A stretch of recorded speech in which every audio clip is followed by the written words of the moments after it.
Good morning, everybody, and welcome to this presentation on the Library Support Staff Program.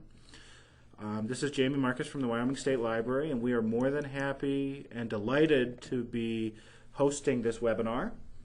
I've been working with Karen and Nancy and Jennifer yesterday, and we talked a little bit about the program, and so I'm very excited to actually see the whole presentation. So without further ado, I'm just going to hand you right off to Karen Strage. Good morning, all, and thank you, Jamie, and the Wyoming State Library for hosting this webinar and allowing us to use UGMA.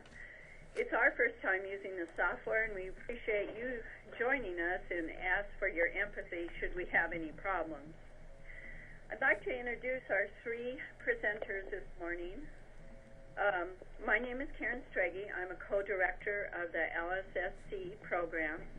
Nancy Bolt from Denver is also a co-director, and Jennifer Grady, joining us today from Chicago, is the director of ALA's Allied Professional Association, which manages the certification program.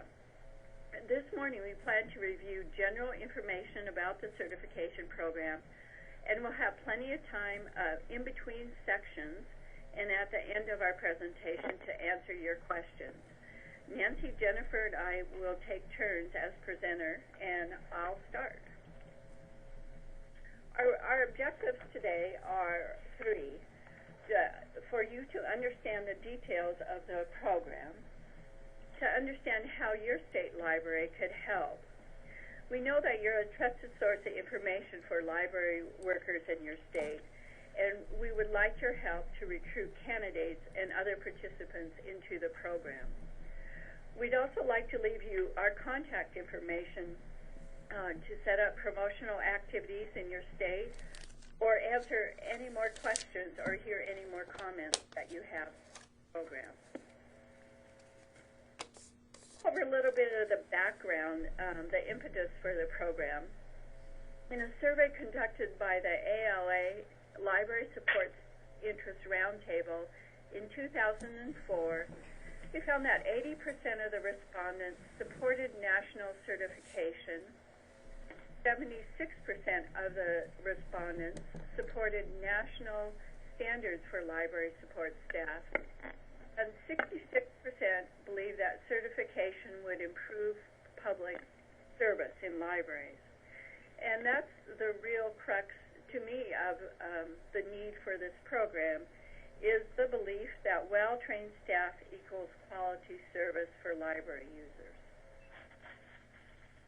In November 2008, we surveyed, 565 library support staff responded to this survey, and we asked them why they're interested, what their reasons were. The number one reason that the respondents picked was, I want recognition for my experience, my education, and or my skills. The second most prevalent reason was, I want to learn new things about the library field.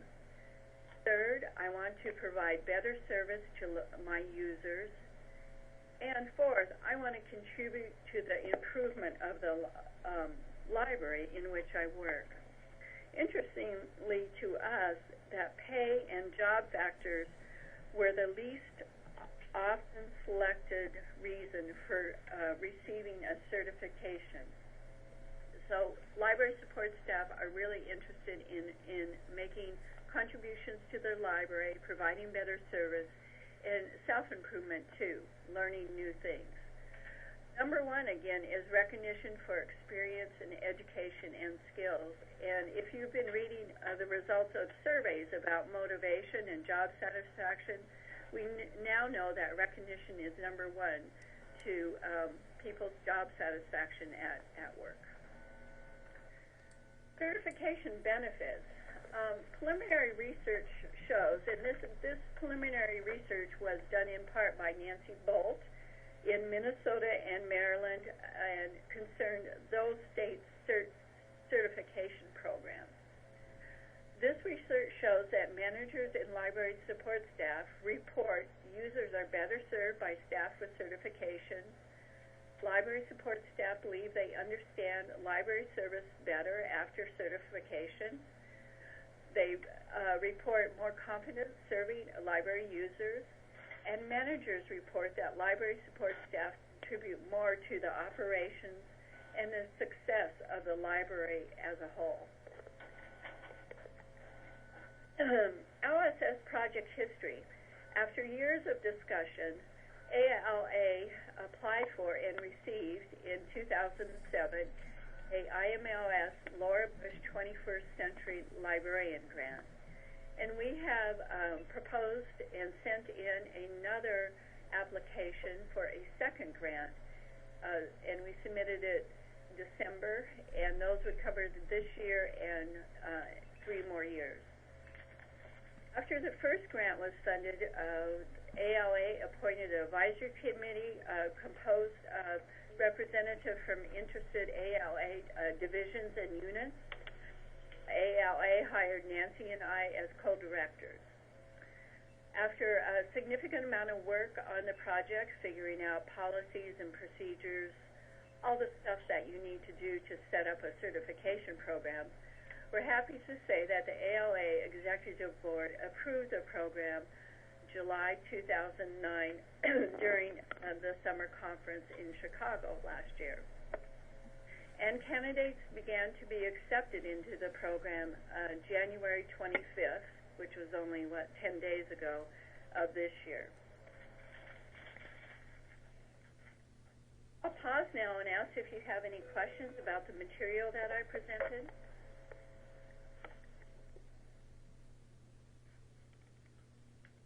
Have we received any questions? This is Jamie, and no, we have not received any questions in the chat, Karen. Okay, I'll go ahead and turn the slides over to Jennifer. Good morning, everyone. One thing that we want to make really clear is that we ask a lot of support staff, librarians, employers, and faculty to give us feedback on every single aspect of this program. And we're finding, even as questions are coming in from new candidates, that there are still a lot of decisions that we have to make, a lot of policies to establish, but it's a flexible program. It's one that is very, one that has been designed with definitely with the support staff from public and academic libraries in mind. And we have really listened to what they have said about what they want from this program, what they need from this program, and what they're willing to give to this program. So we decided that the eligibility was a high school diploma, and that they have at least 1 year's library experience within the last 5 years. So we really didn't want someone to come in the program who worked in the library 20 years ago. Now, that person could still participate in the classes. That person could develop portfolios on their own or something like that, or use some of our portfolio development suggestions or our standards to figure out how to update their skills. But what we have learned from the ALA APA's other certification program is that the candidates learn as much from each other as they do from their instructors. And in this case, because the program does have a self-directed component, we wanted to make sure that people were prepared ahead of time, at least with experience, even if they weren't prepared with knowledge of the breadth of librarianship that the program covers. Next slide, please.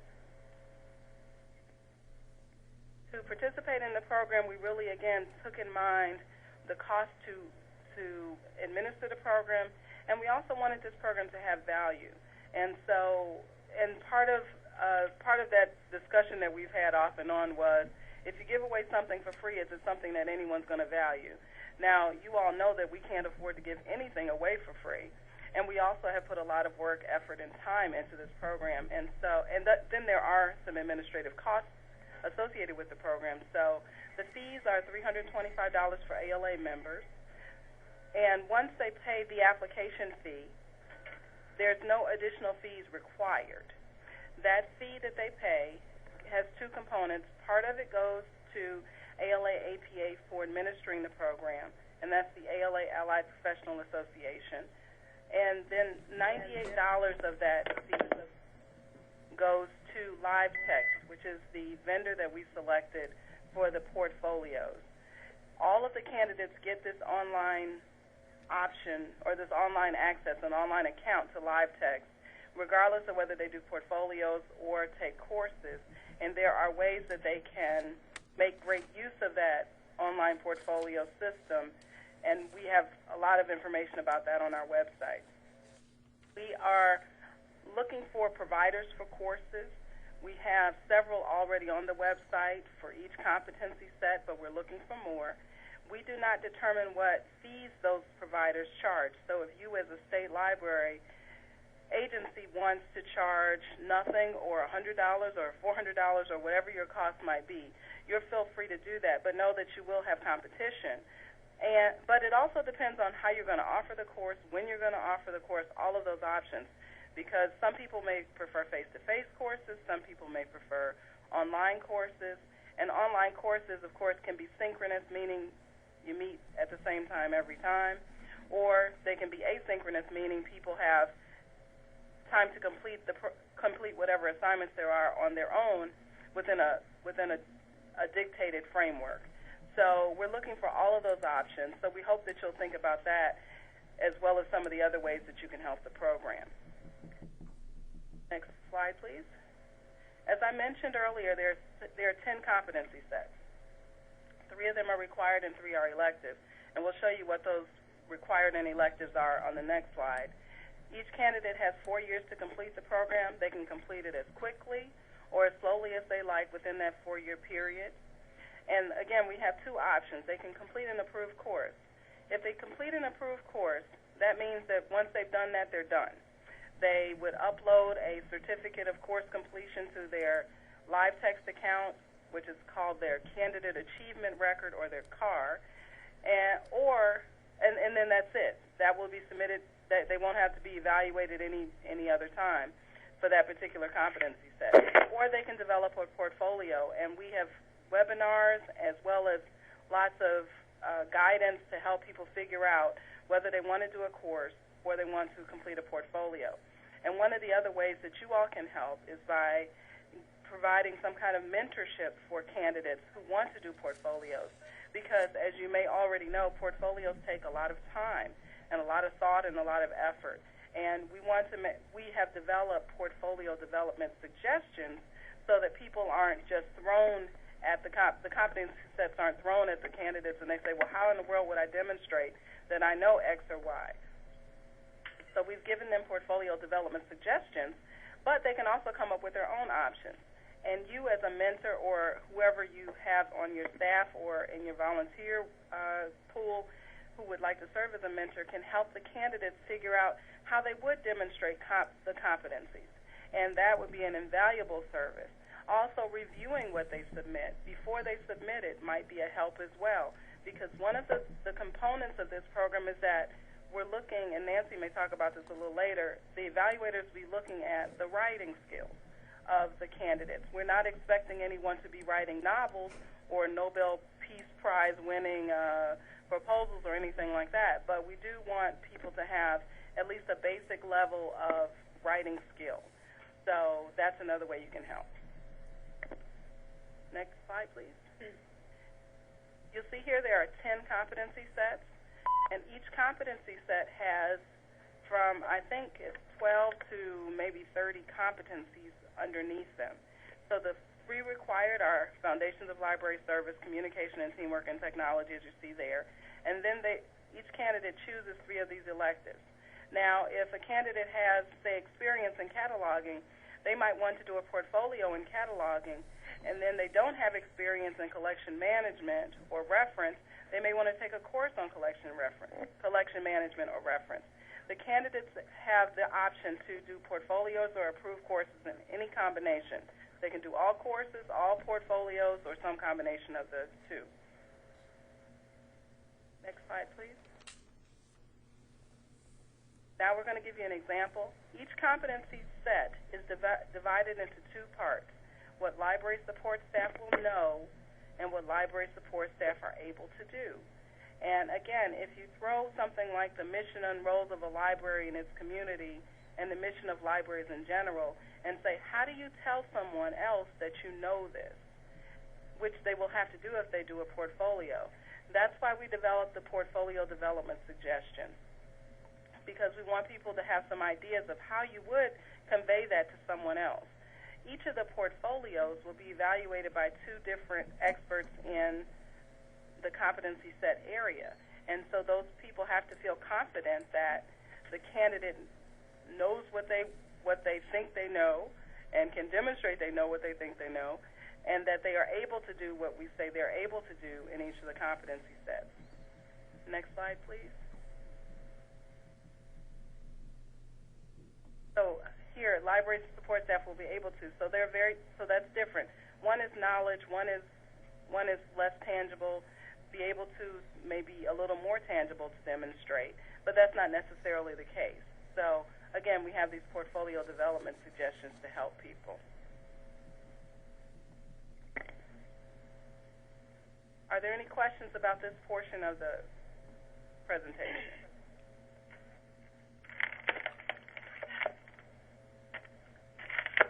No questions? Well, let me just let you know there's a lot more detail on the LSSC website about sets, portfolio development suggestions, and all of the other things I mentioned. You can also call me or Nancy or Karen or send us emails if you have specific questions about how you would help your constituents in your state to fulfill a library support staff certification program requirements. Thank you. Now I'll turn it over to Nancy. Yes, this is me. I'm talking to you from Denver. And Jennifer introduced a lot of the topics that I'm going to talk about already. And all of a sudden I have... As Jennifer mentioned, there are two kinds of assessment methods. One is approved courses, where we are approving the courses, and if they take them, they're done. They don't have to do any portfolio, they don't have to do any personal learning statement, they don't have to do anything. They just, the course provider will send them a certificate that says that they successfully passed it. They put that up on their online record, and then they're done. The second method is portfolios. Now, we chose that, and it's a little bit unusual for certification programs to allow this, but our library support staff told us very, very clearly that if they'd been working in a library for 10 years and had a whole bunch of experience and knew a whole lot of things, they did not want to have to go take an introductory course. So they really asked that we have some way for them to recognize prior learning and new learning that they have put on top of that on their own. And so we developed, in addition to the approved courses, the portfolios. And as Jennifer said, a candidate can take all approved courses, they can take all in portfolios, or they can choose among the 6 competency sets that they have to do. Now, another point to make is that if they're doing a portfolio and they decide that the best way to learn certain kind of information that they need for their portfolio is to take a workshop or an unapproved course, they can do that as well. There's no limit to the learning they can do in order to put together what they want to put into their portfolio. Okay, next. Now, we talked about approved courses, and this is how you get an approved course. Now, we're hoping that some state libraries might be interested in doing this. The Louisiana State Library developed a course in supervision and management and offered it to Louisiana librarians. It was part online and it was part in person. I think there were 2 or 3 in-person sessions, and the rest was all done online. So one option is for a state library agency to, in fact, develop their own course. We also hope that you will encourage other entities within your state to develop approved courses. It could be colleges and universities, LTA programs, regional library cooperatives, even independent consultants could develop a course. Now, the course must cover all of one competency set. They can't just say, well, I want an approved course on the reference interview, but I don't want to do the rest of the reference and information competencies. No, we really wanted to cover one competency set. Now, Alex sort of got around this by doing 3 sections of collection management, but our preference is really that it be one course, one competency set. The course must meet all the LSSC standards or competencies, and we actually ask that there be a map. We call it a kind of a competency map in their application that says this competency is covered in this part of the course, in this section of the course, so that we know. We want to know the instructor qualifications. We want to know the methodology that they're using in teaching, and we put a high priority on interaction both between the candidate and the instructor, but also among the candidates. Now, an agency or an entity can apply for an approved course and let a whole bunch of people in. It doesn't just have, they don't have to just do it for LSSC candidates. They can do it for anybody, but the candidate part of it needs to have these pieces in place. And we're very interested in assessment. We really want this program to have valid and reliable outcomes. And so we ask, how are you going to know whether or not the candidate actually meets the competency sets? The application fee is $100 for the first two courses and $50 off of each additional course, for each additional course. And we have a special going that we're waiving the application fee for the first two courses in each competency set. And you can see those on the website, and if you have a question about it, I'm sure Jennifer can pull them up real quick and tell you which ones are still open. So we're hoping to entice course providers. We have some up. Our goal was to have 2 approved courses per competency set by January 25th, but that has not happened. But we do have some people who we know are planning. Lead in Texas, which does a lot of online work, is developing courses in a number of the competency sets. And we've already heard from our applicants who are all around the country that they want online courses. Unless it's right next door to them, like the Louisiana State Library offers it at the Louisiana State Library, and they only have to go twice. That's okay, but most of them are online, partially for the variety. Okay, next slide. Excuse me, Nancy? Nancy, this is Jennifer. Did you want me to tell them which competency sets currently need courses? Well, you could go ahead and do that if you'd like. Okay. We currently need courses in technology, access services, adult readers advisory, and youth services. Those are the areas where we don't have any courses at the current time. Thank you. Sorry to interrupt, Nancy. That's all right. Okay, program portfolio basics. Now, as you remember, the other option to an approved course is to do a portfolio. All the portfolio work must be submitted online. When they register, they get a private certification achievement record, which we are cleverly calling a CAR. Now, Jennifer, we did this partially because when we talked about portfolios, the first thing Jennifer said was, I need a bigger office at ALA to hold all that paperwork and notebooks. And we said, no. Everything is online. We have not been able to think of an example of something to put into a portfolio that cannot be done online, because the program we've chosen for the online portfolio is called Live Text. And it takes documents, it takes audios, it takes videos, it takes photographs, it takes anything that you want to upload can be uploaded to them. So it all has to be online. To get achievement to get recognition for achievement of a competency set, they have to address every competency in the competency set. They may not have to pass each competency, but they have to address each one. Third, they can use our portfolio development suggestions, which Jennifer, I'll give you an example of, or they can design their own way. If they've been, let's say, an aide in a children's room of a library for 10 years, and they've done bibliographies, they've done story hours that they can put on video, if they have contributed to selection decisions, if they have worked with community groups in schools, then they may just be able to upload what they've already done, and they don't need to do any new learning or use our portfolio development suggestions. However, if they have not, then we give them the portfolio development suggestions. Karen, next slide. Now, the suggestions have suggested activities from 2 to 4 activities for each competency set.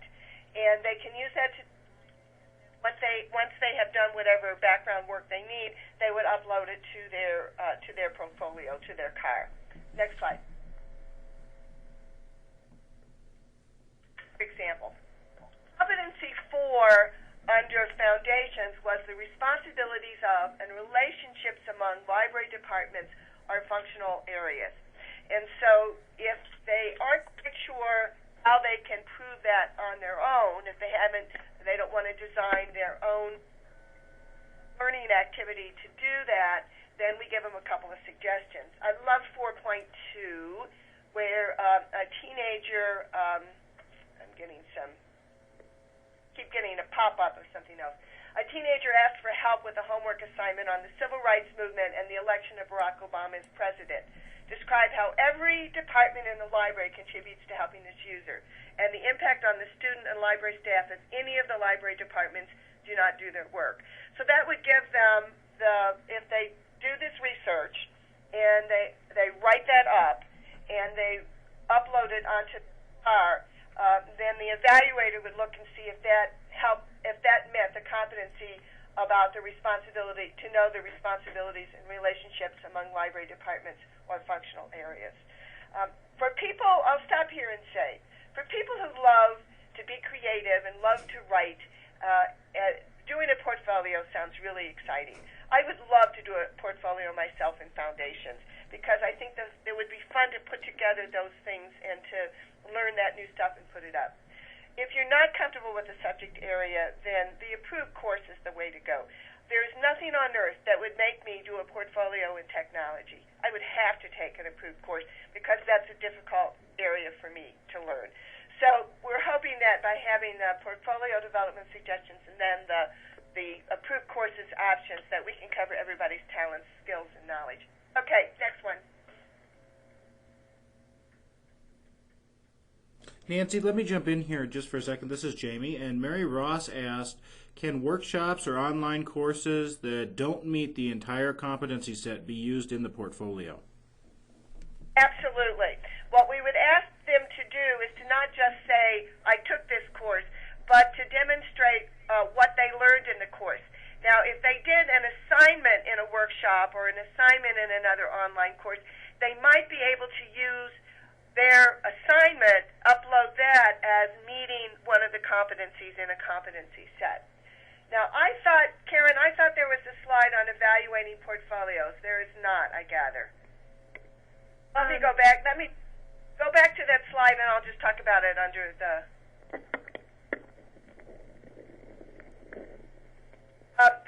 The way that we will ask, the way that the portfolios will be evaluated is that once a candidate has compiled their portfolio documents for a competency set, they upload everything onto their car.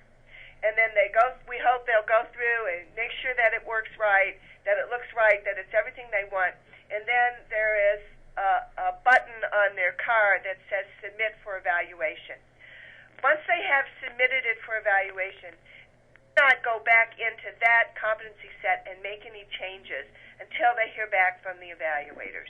That's so that it's sort of set in concrete at that point in time for the evaluators to review it. There are 2 evaluators for each competency set, and their options are to say, yes, the person meets this competency, or they partially meet it and they could do some more work, or they don't meet it at all. If they don't meet it at all, then the candidate will be asked to do more work in the portfolio in order to make it, to submit it one more time for review. If the two, and we have a policy about how many you have to meet in order to be approved. And if you're really interested in that detail, we'll send it to you.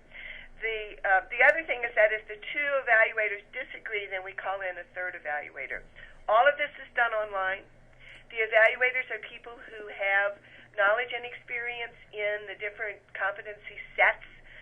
We are reviewing and approving evaluators as well, and we will train them. The portfolio evaluators application form is on the LSSC website, and there's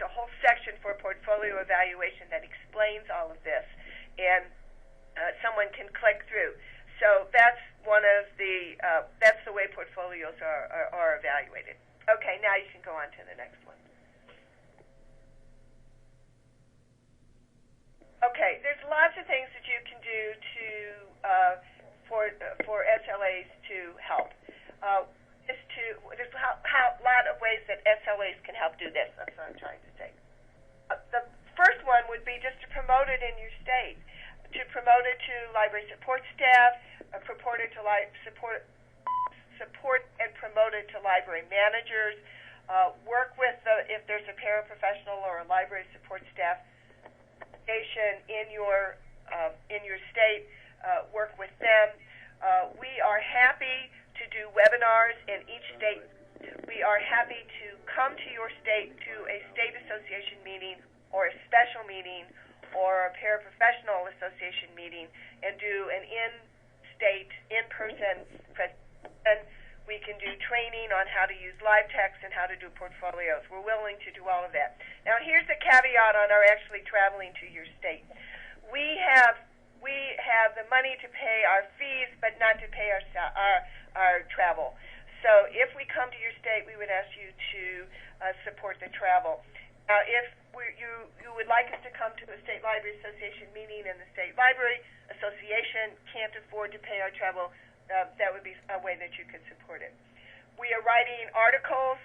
We're happy to put articles on all of this or any special topic of it for you to put in your state library newsletter or online newsletter.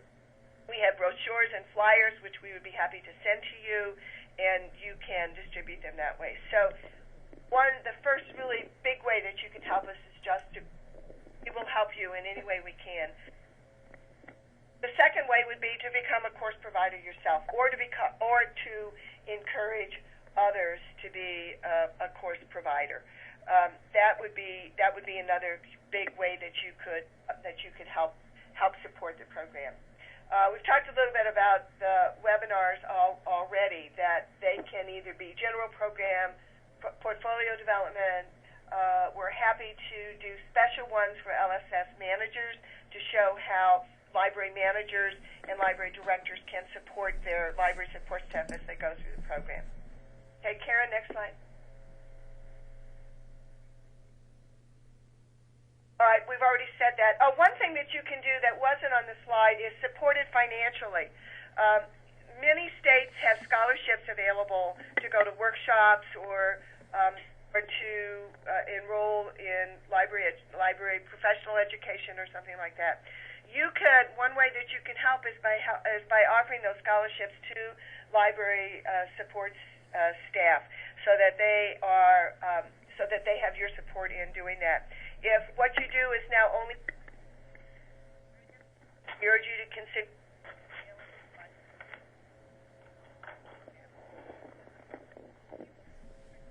articles for the newsletter. Nancy, we lost your voice for a moment. Okay, we will give you articles for a newsletter. Did you hear the part about giving them money? That's a really big support thing that you can do. You know, the other thing you can do that's not on this list is to form cohort groups, particularly for people who are doing portfolios. We have a portfolio test and field test that we're doing, and we have two cohort groups, one in cataloging and classification and one in reference and information services, so that they can support each other as well while they're doing their portfolios. We also need mentors for portfolio people. So another thing that a state library can do is to become a mentor and to be willing in a subject area to say, I'll help people develop these, or to become portfolio evaluators. These are all things that state library staff can do and can support and help other people to encourage other people to do. So we'll offer, as we said, an article, webinars, presentations, or anything else you can think of. We'd be happy to help do. Okay, next question, or next slide. Linda Piero is a library support staff, and when we wrote our first grant application 3 years ago, she wrote us this letter of support, and we put it into our application. She's since retired, and as she sent me an email when she retired and said how sorry she was that this happened after her career as a library support staff. She says, and I'll just say that that's one of the things we're learning when we talk to people. It's a number of people who see their career as a support staff. It's not just a job, and they don't want an MLS. One of my favorite library support staff is a children's librarian in Colorado, close to Vail. She doesn't have her undergraduate degree yet. Going back to get her undergraduate degree and then getting a master's, and she's like in her late 40s. That's not something she's ever going to do. But something like this gives them status and recognition and a sense of accomplishment, even if an MLS is not what they want to do in their career. So this is what Linda said. National certification is going to make a bigger difference than many folks realize. Obviously benefits support staff. We are valuable assets to well-functioning libraries. This needs to be established beyond regional purviews. So I think that's the last slide. And Nancy, we had a couple questions come on and a couple of comments. Pat Carteret out of Georgia says that she's concerned about the fee to participate.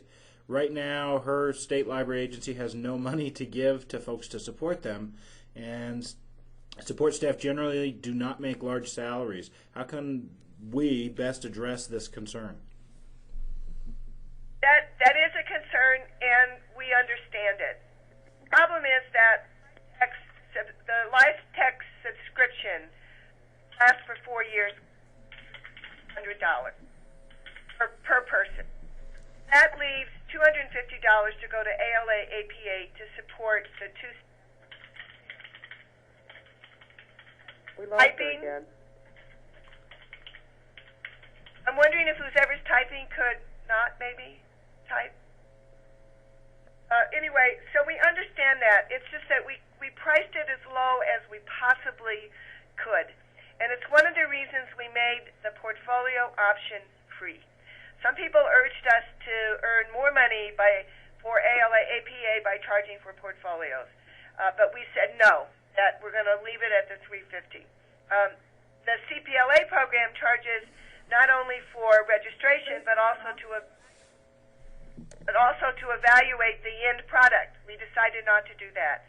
We have the price as low as we can make it. We understand it's an issue. They can register by credit card so that they can spread out the payments over time. We also know that many state libraries are in financial difficulty, and this is not going to be something that you can do right away. If we get the second grant, which we'll know in June, we built into that 2 scholarships per state for 2 years. So that would give you something that you could use with library support staff. And so if we get that grant, and many of you I know wrote letters of support for the second grant, and we thank you. So we recognize this, and I wish we could do something else about it, but we can't, other than the scholarships if we get the next grant. Right. This is Karen. I'd like to add something. That Colorado, the CLIC group in Colorado has funded how many scholarships, Nancy? 10. They're doing 10 partial scholarships. They will pay half of the registration fee, and the candidate has to pay the other half. And then you tell them about Oregon. Oregon Library Association, the library support staff section in that state, received an anonymous donation of $1,000 to support at least 3 candidates going through to register for the program. So we're seeing some movement for financial assistance from state associations too, which I think is very a positive sign. This is Jennifer Grady. I just wanted to add one more point, which is that the candidates or people who are interested in the program can start working on developing portfolios because all of the information is on the website for doing so. And then when they do have the funding available, it would be simply a matter of uploading those documents and applying for the program when they're ready. So there's no particular date stamp that needs to be on those portfolio items as long as they adhere to the competencies in the competency set. So there are some active ways to participate before applying, as well as ways to stretch out payments after applying. And if they can find a cheap approved course, they can also go ahead and take that and get that passed before they even register for the program. They don't need to be registered in the program to take a course. It's retroactive for 2 years if that provider's been providing that same course. So, and it will, I mean, once it's approved for 4 years. So it will be ready for them to pick up that achievement when they're ready to pay for it. And I just want to go back to the idea of a state association establishing some sort of a scholarship and then recruiting money from whomever to support it. Because while $350 does sound high to some library support staff, it's not that high to some vendors who might be willing to contribute that for scholarship and get recognition at a state level. There are a couple other questions I want to just break in here, and the first comes from Iowa, and it says, I agree with Pat about this being too expensive. What's the difference between the initial fee of $350 and the $100 application fee? There is no $100 application fee. The application fee to participate in the program is $350 if you're not an ALA member, $325 if you are. $100 of that goes to live text and $250 goes to ALA APA. There is no other. Well, I'm not sure where that came from. I apologize if. No, this is Jennifer. When Nancy was talking about a $100 fee, she was saying if state library agencies wish to apply to become approved providers, that fee for a course is $100 for the first 2 courses, $100 each for the first 2 courses that you submit to be evaluated, and then $50 afterwards. But because we would like to have 2 courses per competency set, if you have an approved course that you submit soon and it's approved, then you don't have any fees to pay. Yeah, let me just say that one more time to be really, really clear. Candidates pay $350 to participate in the program. Course providers, the teachers, the Louisiana State Library would pay $100 to have a course approved that they can offer to candidates. I apologize if I didn't make that clear. Thanks, Jennifer, for catching that.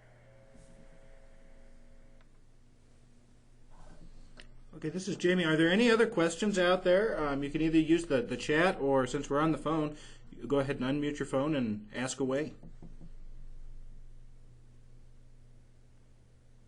I guess since there are no questions, I have a question for you, either in chat mode or in or just tell us. So, what do you think about this? I mean, are you sitting there going, "This will never work," or are you thinking, "What an exciting opportunity, and we're interested in working on it"? Let me just say before you answer that you should have up on your screen now how to contact us, and you can contact any of us and say what you want from us, or give us your thoughts and opinions on it, or anything like that. So, stop talking.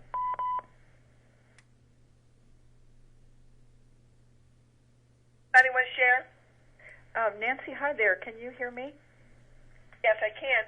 Okay, hi. This is Mary Ross, and I am working currently for InfoPeople. I'm also CE coordinator for Washington Library Association.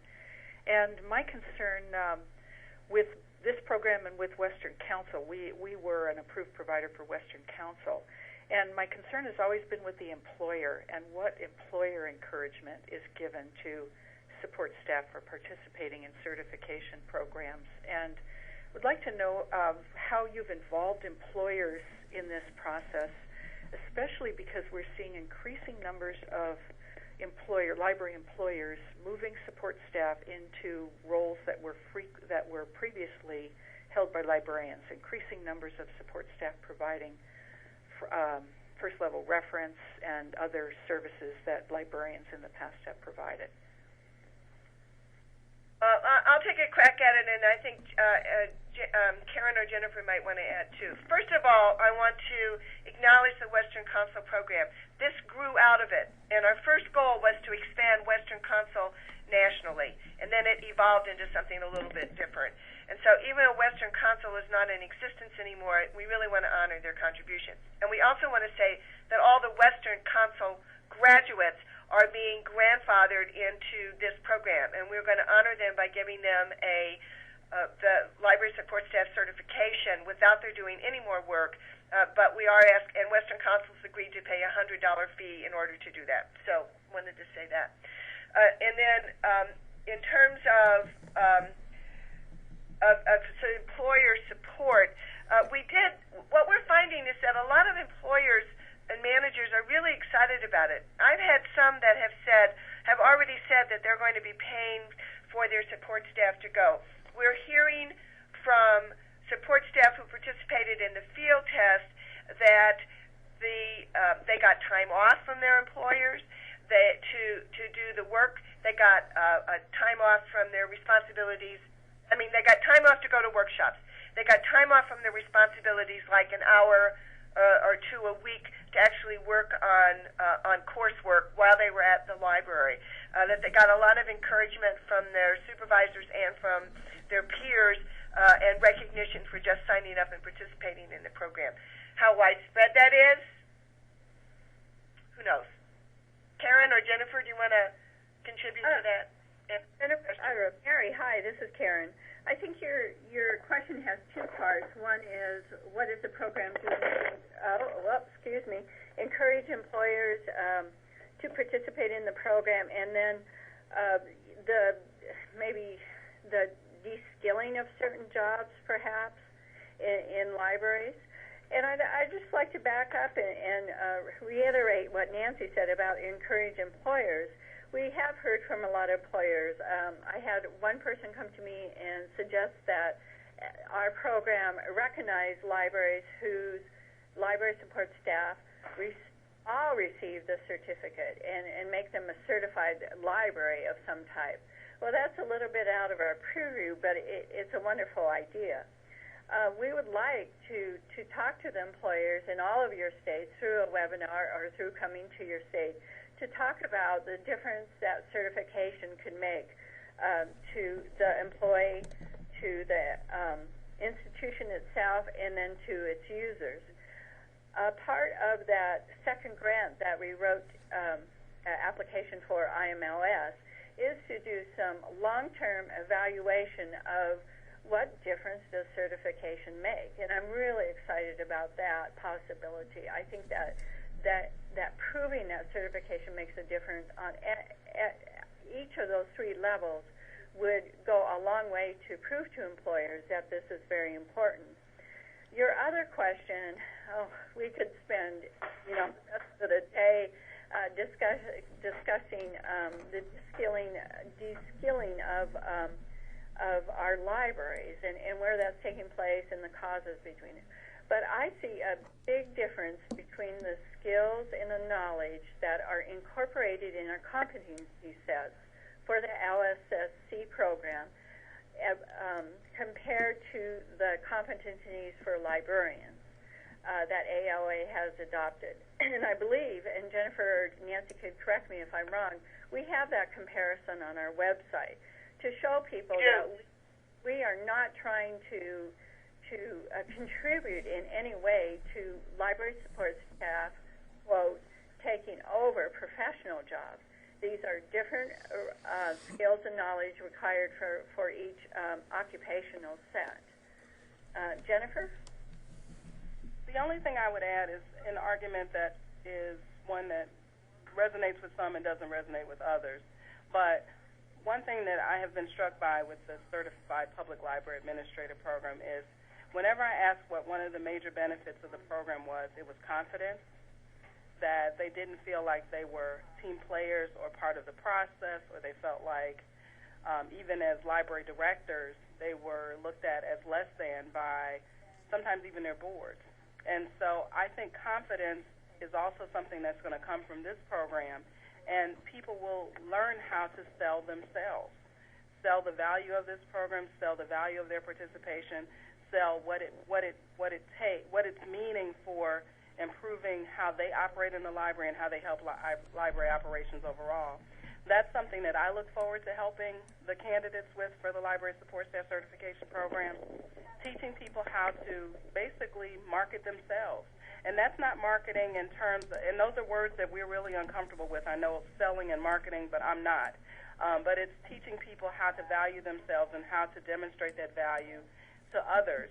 And it's not because they're trying to leave the library, but just trying to remind people that they do have a lot to offer. So that would be my response.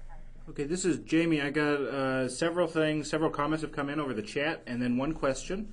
A couple of the comments are just from participants saying that they'll be in contact with you because they really like what they're hearing, and they definitely want to set something up in the state, especially aimed at directors because they're reluctant to push the program because they can't reward staff. And I know hopefully when you do those webinars in the state, you'll be able to cover some of that for them. Jennifer Fenton and Washington. I want to go back to one of the early slides that Karen showed. When we surveyed library support staff two things. When we surveyed library support staff directly and asked why they wanted to do it, it was way down the list. It was like 5th or 6th or 7th on the list. So it doesn't seem to matter that much to library support staff. Okay. The second thing I want to say is to build on what Jennifer said, is that when we surveyed library support staff and managers in Minnesota and Maryland and asked them what the benefit of certification was, what we learned was a whole lot about confidence and ability to serve the public better and participate in the library better, not I got a promotion or I was able to give a promotion. So I can see that out there, but I think that everything we've learned says that that is probably a factor, and it may be the major factor for some people, but it's not for all. Sure, and let me just respond to that, Nancy, and I think the way this was written is that it had nothing to do with the people actually taking the courses. It was the directors offering the support because they didn't feel that they were going to be able to offer anybody who completed the program anything. So it was not from the I know, and what I'm saying is that they shouldn't worry about that because it's not that big a deal for candidates, and that the other kinds of support are equally important. Give them 3 hours a week to go into a back room in the library and work on a course or work on a portfolio. Pay their travel to a workshop. Give them recognition in front of the board. I can't tell you what recognition means to these people. Just stand them up in front of at a board meeting and say, I'm so proud of Jane Doe because she's taking this and she's already passed 2 competency sets. That means a great deal to the candidates. So that's the point I was trying to make, is that they don't need to worry. There are other ways they could support staff without paying them a raise when give them more responsibility. And this is Karen. We look forward to coming into the States and talking to your library directors, employers about ways that they could encourage and recognize their employees. I really would love to do that. Thank you. Okay, and the other question that we had was, do the courses need to satisfy a minimum number of contact hours? No. Not at this point. They may eventually, but right now we don't have any research that shows how many contact hours leads to success. It's one of the things we're going to be evaluating, and we may at a later date. Right now we do not. But we do look at and make a kind of a subjective judgment about how they're going to teach something and the amount of time they're putting into it translates into achievement of the competencies. I think if someone said, we'll do a 2-day workshop and they'll have it, we may ask for more information. Okay, are there any other last questions for our presenters today? Can I just say one more thing? This is Jennifer. Providing the opportunity, I think, is the first step. We can talk ourselves out of why candidates or support staff might not participate, but because the reasons are myriad, whether it's financial or emotional or academic or whatever, give people a chance by letting them know that the program exists, let them determine whether it's right for them or not. That's a good point, Jennifer. If there's that's why we kept the eligibility requirements so open, is that we're not trying to go out and get as many people in as possible. If there's no more questions, Jamie, I would like to take the opportunity of thanking you on behalf of Jennifer and Nancy and I and everybody involved with the program for hosting this first national webinar, and thanking you for your hospitality. We always know that it's a great thing to be in Wyoming.